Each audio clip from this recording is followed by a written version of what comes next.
Hi, you guys. How are you? Pretty Good. good. How are you? I'm doing great. Having the best day ever for no reason at all, just Love because I get to chat with you guys. I like your art on your wall, Julian. Oh yeah. Everybody always asks me if it's like a crypto thing. It's literally just the owner of the place I rented, like, just has a monkey up there. But I everybody think I thinks it's asked you that like when we first chatted. Did you say you're renting from a guy, so it's like pre-furnished place or yeah, it's like a oh, furnished cool, place. okay. You're Yeah, like, I don't even like this, not even attached to it. yeah. Cool. I like him. I think he's fun.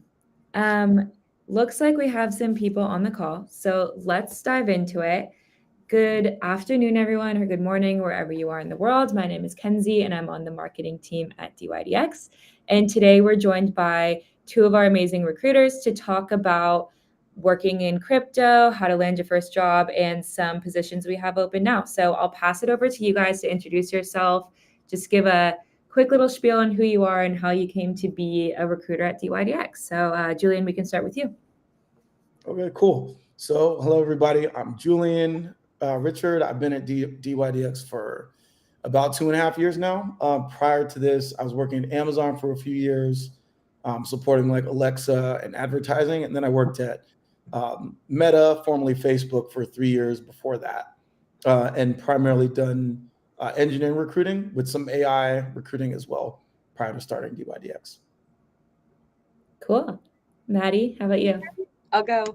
I'm Maddie Friedenfeld. I've been with DYDX for about 9 months now, so a bit newer than Julian. And I got into the recruiting space. I started in the on the agency side, so kind of learned the hustle there. I worked for a large staffing firm doing mostly technical roles, and then transitioned in house after about 6 years, where I did everything from like high volume general software engineering work for Lyft all the way to more niche pipelines like production infrastructure and design.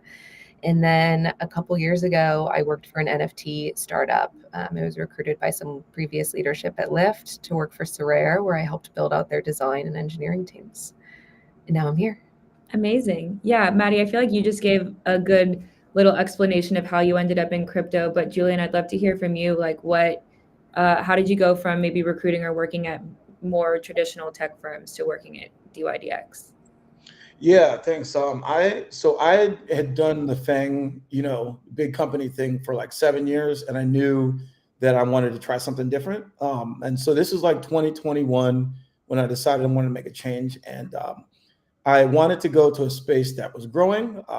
So I narrowed my choices down to three kind of like interesting areas. I looked into AV, so autonomous vehicles, Mm. um, EV, so electric vehicles, as well as blockchain. I interviewed at Rivian, EV company, Cruise, AV company, and DYDX. Got offers from all three, and DYDX was by far the most interesting and exciting opportunity. Um, I particularly loved the strength of the team. Just there's a lot of great people working at DYDX, and I really clicked with the people in the interview process. But then zooming out to talk from a more of a product perspective, the time to market in like electric vehicles, as well as like autonomous vehicle, like so Cruise, Waymo.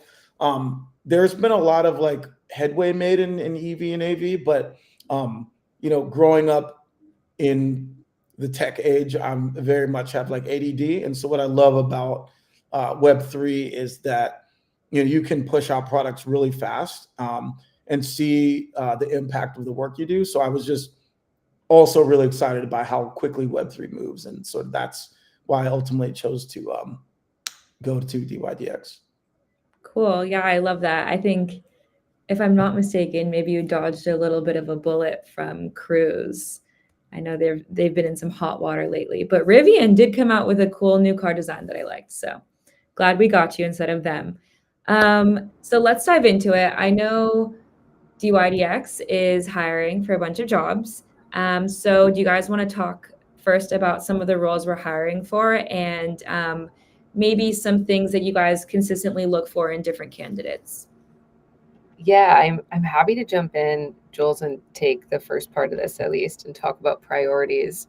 Um, Front-end engineers are priority number one for us. Major plug if anyone out there is a senior front-end engineer, staff front-end engineer, we want to chat. So get in touch. You can reach out to me or Julian, but I'll be the main point of contact for front end. And we're really just looking for strong front end leaders. I think someone that can come in and really contribute, obviously, from a coding perspective, but also on the thought leadership side of things, and really be a senior representative for front end in our New York office. And then we also have an associate GC role that's super high priority. We have a lead security engineer that's super high priority. I can let Julian talk a bit more about that. To touch on the associate GC role, anyone who's done like previous product counsel and regulatory has that background. Again, let's chat. Yeah, Julian, do you want to touch on maybe some of the other positions that are open? Yeah, Maddie covered it. Yeah, right now, I'm focused more on like security and there's traditional back-end hiring, as well as back-end hiring ranging from like staff level engineers all the way down to like, mid-career back-end engineers. But yeah, there's not a lot of roles right now. Did you mention design as well? Yeah, good call. So we have a product design role open as well, senior product designer. We also have a lead technical writer role open. That's really like a new and exciting role for us. So yeah, tons of opportunity. Cool. Yeah, definitely. If you guys are listening and sounds like you, Maddie, Julian, our whole team's on LinkedIn. You can find us on our company page. We'll be there. I'll be responding. Okay, cool. So I'm curious how you two would describe the company culture at DYDX. And then from there, how do you feel like our specific culture influences the way that you recruit? Yeah, it's a good question. I think we can probably tag team the answer. I'm sure there's some overlap, but maybe have some differences. The way I typically explain our culture at DYDX is that we have a really amazing group of like smart, thoughtful, and really curious people. I think when I'm recruiting, something I specifically look for on a soft skills side is someone who's intellectually curious. You don't need to be, crypto native or come from the Web3 space, but if you're genuinely a curious person and interested in what we're doing, I think we really value people that can come into an organization and, not only share their thoughts, but ask questions and learn. Yeah, I'll double down on the curiosity piece. Yeah. Maddie, so I think, a lot of people know startups, the startup life is not for everybody. It is a grind at times, as we all know. But what I love about the way we select for people that are intellectually curious about this space is that I think really having a curiosity and a passion for what you're building, and sort of where you fit within the space as a company and as a group that's producing products is really, I think, what differentiates like the good companies and from the great companies and the people who build nice products and the people who build like amazing products, right? So I think intellectually curious people is definitely what a very much a feature of who we are at DYDX, and that's not limited to any specific job function. I would say people across the company are like very intellectually curious about the space. Yeah, totally. And Maddie, I know you said kind of at the beginning of your answer that you don't need to necessarily be Web3 background, and both of you are really doubling down on this curiosity. But how can somebody with a traditional Web2 background show maybe this curiosity or some of these other things that you're looking for on their resume to make them stand out, especially without that Web3 native background? Yeah, that's a great question. And I think something that I look for, and Jules, jump in if you look for additional things, but someone who's maybe worked on some side projects and has that on their resume or things they've contributed to, would be something I'd look for if you haven't worked for, a Web3 company previously. Yeah, that's certainly good signal. I would say the curiosity our assessment of the curiosity is kind of borne out throughout the interview process. I would back up a little bit and answer people this way who want to transition into Web3 from Web2. I think there are certain companies where, someone might be looking for a developer who has experience in Rust or Solidity, or has done some work on chain or whatever. We're not as hung up on that at DYDX. What we really care about is just people who are really good at what they do, be they a product person, be they a backend engineer or a front-end engineer, and everything in between. The having Web3 experience is a nice to have, but I always tell the story when I'm talking with candidates that I love to tell. One of my first mentors when I worked at Meta had been there when the iPhone was introduced, and all of a sudden Facebook had to transition from being a web-based company to a mobile company. And if you think about trying to recruit mobile engineers in 2007, 2008, or whatever, there were no mobile engineers, right? So Facebook couldn't, rely on hiring people who had done mobile before. In the same way that a lot of Web3 companies can't exclusively rely on hiring people who've done Web3 before, because even though the Bitcoin white paper was, I think, 2008, so like 15, 16, well over a decade ago now. We're still early in blockchain, and so I think most Web3 companies can't necessarily depend on just hiring people from Web3. So I would say, really just hone in on your craft, be good at what you do, and get out there and network with people in the Web3 space, and you'll definitely get your shot. Totally. Yeah. And I guess kind of like this, maybe the converse question to this is, if you're, top class at your craft in Web2, and maybe you're hearing this space or you've seen your friends working in crypto or whatnot, but maybe you're a little bit cautious about moving to crypto. It's kind of a volatile space. There's been a lot of news that maybe isn't super positive all the time. What do you tell candidates to give them some confidence as to why working in crypto, why working in Web3 could be a good transition for them? Maddie, you want to take that one? Yeah, it's a really good point. And I think how I typically advise candidates, and I think there's some gray area here, but you really have to know if everything's so individualized and personal to that specific person. So is the risk worth it to them, right? Are they interested in the space enough to take a risk? And that's typically how I advise people. But as far as, talking people through where we're at as a company and advising on, the risk that comes with the crypto or Web3 space, I think what I always highlight is where we specifically are at as a company, as DYDX, right? So talking about our financials, talking about our stability that we have in the market, talking about our views for the future. And I think that naturally eases people's concern.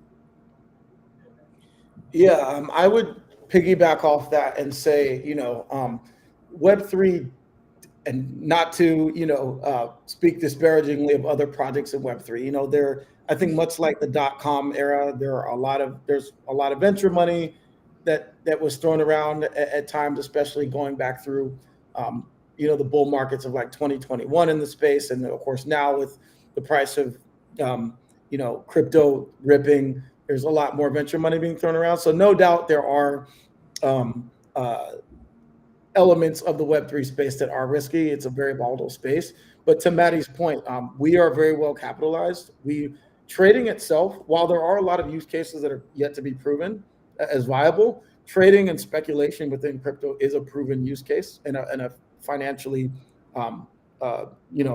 beneficial use case, and that's the space we're in. And we've also done extremely financially well. And then I think zooming out even a little bit more, my core belief is that, blockchain technology is here to stay. Mhm. And, the winners are still yet to be determined right now. And that's what makes it so exciting. And so, yeah, I think now is the time, to really join, because 5, 10, 15 years from now, the dust will settle. And, it's whether you join a company that is one of the winners or the losers, you could say you were there at the time, and learned a lot of things from it. Totally. I agree with that. I mean, at least from personal experience, I have no regrets moving into Web3, working in crypto. I think it's so fun. I think the people here are great. What we're building is really exciting. My family has no idea what I do, but they love to hear me talk about it. So, yeah, personal anecdote, I would highly recommend Yeah. moving into Web3 if you haven't already. I think like one other thing I'll add there too is like to both of your points, like the Web3 market is never going to be the same as it is right now, right? And Web2 is going to be there a few Mhm. years from now. Who knows if it'll be different, but I don't know if it'd be different in a great way. So yeah, I think like get in now while things are really growing, and with risk comes greater reward. Yeah, and I would even say one more last point is that why getting in now would be so cool is that while crypto is very global, it still feels the community feels really small. I think a lot of really high quality projects know everybody that works at other really high quality projects, and definitely in my past like 3 years working in crypto, I think I've made a way bigger community than I did in the time that I worked in Web 2. And yeah, would just if you're looking to build community, even if it all goes to shit, which I really don't think it will, you'll have like dozens, if not hundreds, of network connections from joining Web3 now. Totally.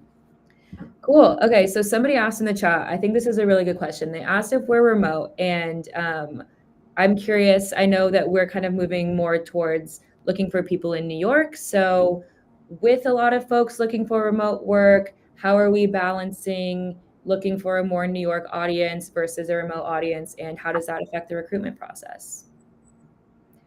Yeah. So we're not remote. We're hybrid. We're based in New York. So our current office cadence is 3 days a week in the office, 2 days a week work from home. So Monday through Wednesday are our office days, Thursday, Friday work from home.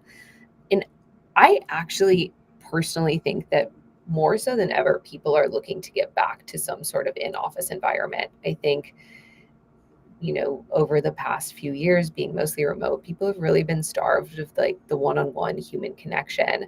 And we really try and balance that and give people an option for the best of both worlds, right? Of being in the office and getting some time and space to work from home when needed as well. Totally. Julian, do you have anything to add there? You agreeing?